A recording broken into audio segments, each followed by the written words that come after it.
আমার স্বামী মরে গেছে পাকিস্তান আমলে।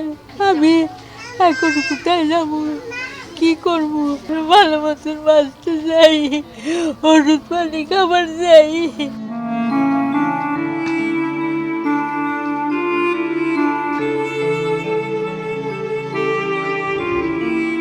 বড় ছেলে মারা গেছে, বড় ছেলের বউ মারা গেছে, এখন দেওয়ার মতন আমার কেউ নেই।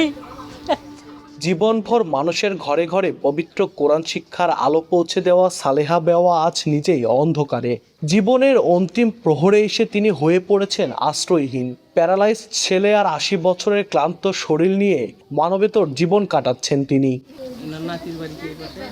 বৃদ্ধা সালেহার নেই নিজের কোনো ঘর, নেই ভরসার মতো কোনো আপনজন। বগুড়া শহরের কর্ণপুর এলাকায় একটি পরিত্যক্ত নির্মাণাধীন ভবনের খোলা দেওয়ালের ভেতরেই এখন দিনরাত কাটে তার। পাকিস্তান আমলেই স্বামী কাশেম শেখকে হারান সালেহা বেওয়া। সেই শোক নিয়েই শুরু হয় তার সংগ্রামী জীবন।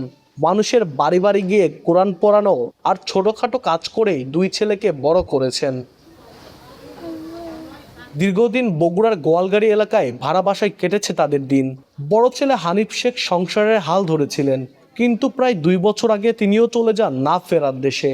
আর ছোট ছেলে রহিম শেখ কয়েক বছর আগে প্যারালাইসিসে আক্রান্ত হয়ে এখন সম্পূর্ণ কর্মহীন। সালেহা সংগ্রামে পড়া পরিবারটি এভাবেই ধীরে ধীরে ভেঙে পড়েছে সময়ের নির্মম আঘাতে।